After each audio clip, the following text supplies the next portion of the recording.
El 22 de junio de 1941, Winston Churchill despertó en Chequers, la residencia campestre del primer ministro, para encontrar a su secretario privado junto a su cama. Las noticias fueron breves. Las fuerzas alemanas habían cruzado la frontera soviética 3 horas antes. Cientos de miles de tropas avanzaban hacia el este a lo largo de un frente que se extendía desde el Báltico hasta el Mar Negro. Churchill se incorporó. Durante 23 años desde la revolución bolchevique que convulsionó Rusia, había sido uno de los enemigos más vocales del comunismo en Gran Bretaña. Había abogado por la intervención militar contra el régimen de Lenin. Había llamado al sistema soviético una plaga, una tiranía, una amenaza para la civilización misma. Había pasado décadas advirtiendo a quien quisiera escuchar que el bolchevismo representaba un peligro existencial para el mundo occidental. Y ahora Adolf Hitler, el único hombre que Churchill odiaba más que Stalin, había invadido la Unión Soviética. El secretario privado esperó, observando el rostro del primer ministro. La respuesta de Churchill definiría la posición de Gran Bretaña, determinaría si la nación insular, que había estado sola contra la Alemania nazi durante más de un año, ganaría el más improbable de los aliados. Churchill se levantó y alcanzó su bata. «Dile a la BBC», dijo con voz aún ronca por el sueño, «que transmitiré a las 9 de esta noche». Tenía menos de 12 horas para decidir cómo responder al desarrollo militar más trascendental desde la caída de Francia. 12 horas para reconciliar sus principios con la necesidad estratégica. 12 horas para elaborar un mensaje que explicara al pueblo británico por qué su primer ministro, que había pasado décadas denunciando la tiranía soviética, estaba a punto de ofrecer a esa tiranía el apoyo total de Gran Bretaña. La mañana del 22 de junio había comenzado para Adolf Hitler con una confianza que bordeaba la certeza. La Operación Barbarroja, la invasión de la Unión Soviética, representaba la culminación de su visión ideológica. Las fuerzas que Hitler había reunido eran asombrosas. Más de 3 millones de tropas alemanas organizadas en 3 grupos masivos del ejército, más de 3.000 tanques, 2.500 aviones y 600.000 vehículos. Era la fuerza de invasión más grande en la historia humana, dirigida contra una nación que Hitler y sus generales creían que colapsaría en cuestión de semanas. A las 3:15 de esa mañana, la invasión había comenzado. La artillería alemana había abierto fuego a lo largo de un frente de más de 1.800 kilómetros. En Moscú, Stalin inicialmente se había negado a creer los informes. Había ignorado todas las advertencias sobre la invasión inminente. Pero ahora, a medida que avanzaba la mañana del 22 de junio, la verdad se volvió innegable. La Unión Soviética estaba en guerra y sus fuerzas retrocedían en caos. En Minden, Londres, Churchill pasó la mañana en reuniones de emergencia. Su gabinete se reunió a las 10. Los miembros llegaron con rostros que reflejaban la gravedad del momento. La discusión fue notablemente breve. Nadie sugirió permanecer neutral. Nadie propuso esperar para ver cómo se desarrollaba la invasión. El cálculo estratégico era obvio. Cualquier cosa que debilitara a Alemania fortalecía a Gran Bretaña. Si los ejércitos de Hitler estaban luchando en Rusia, no estaban invadiendo Inglaterra. Si los recursos alemanes se consumían en el frente oriental, no se usaban para bombardear ciudades británicas o hundir barcos británicos. Pero el cálculo político era más complejo. Churchill sabía que su transmisión esa noche sorprendería a muchos que habían seguido su carrera. El Partido Conservador, que él lideraba, incluía a muchos feroces anticomunistas. El público británico había sido enseñado durante décadas a ver a la Unión Soviética como una amenaza. Y el propio historial de Churchill era inequívoco. En 1918, cuando terminó la Primera Guerra Mundial, había estado entre los defensores más vocales de la intervención militar contra los bolcheviques. A lo largo de las décadas de 1920 y 1930, había advertido repetidamente sobre las ambiciones soviéticas. Había denunciado el comunismo en discurso tras discurso. «Solo tengo un propósito», dijo Churchill a sus colegas esa mañana. «La destrucción de Hitler y todo su régimen. No retractaré ninguna palabra que haya dicho sobre el comunismo, pero todo esto se desvanece ante el espectáculo que ahora se está desarrollando». Pasó la tarde preparando su transmisión. Churchill no era un hombre que hablara sin pensar sobre asuntos importantes.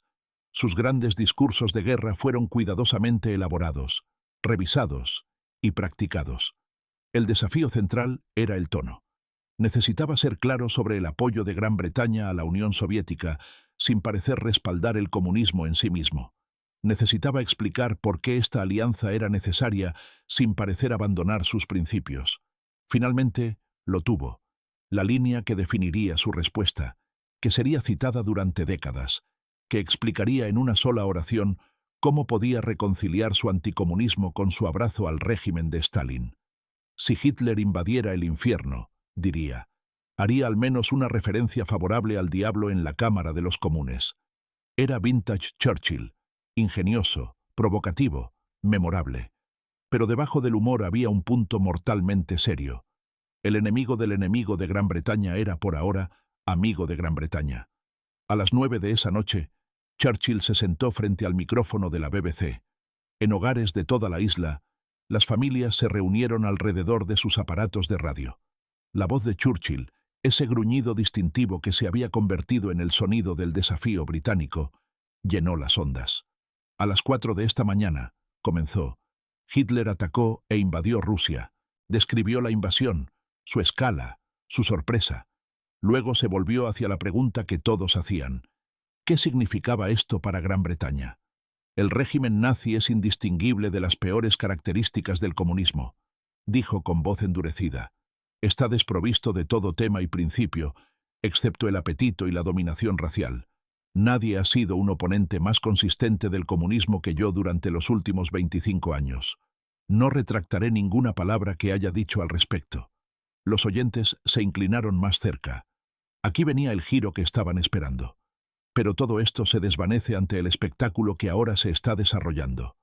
Veo a los soldados rusos parados en el umbral de su tierra natal, custodiando los campos que sus padres han cultivado desde tiempos inmemoriales.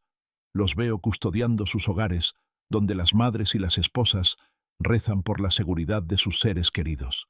Era un pasaje notable, humanizando al pueblo soviético mientras lo distinguía cuidadosamente de su gobierno. Churchill no estaba elogiando a Stalin ni al sistema comunista, estaba expresando solidaridad con los rusos comunes que enfrentaban la invasión. Veo a las 10.000 aldeas de Rusia donde los medios de existencia se arrancan tan duramente del suelo, pero donde todavía hay alegrías humanas primordiales. Veo avanzando sobre todo esto en un asalto horrible la máquina de guerra nazi, con sus oficiales prusianos ruidosos y elegantes, sus agentes expertos recién salidos de acobardar y atar a una docena de países.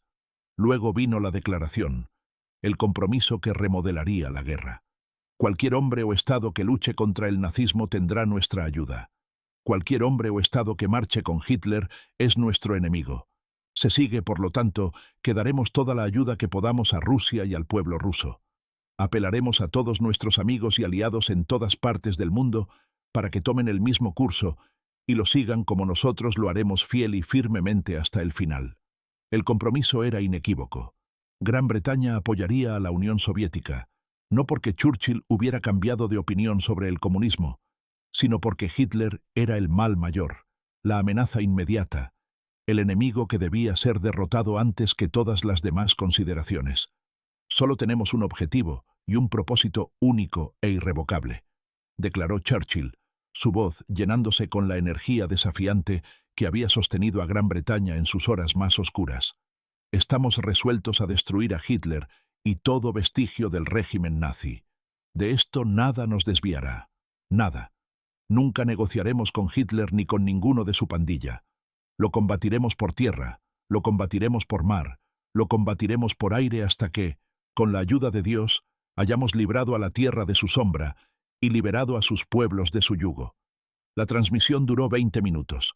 Cuando terminó, el silencio en los hogares de toda Gran Bretaña dio paso a la discusión, al argumento, a la reflexión.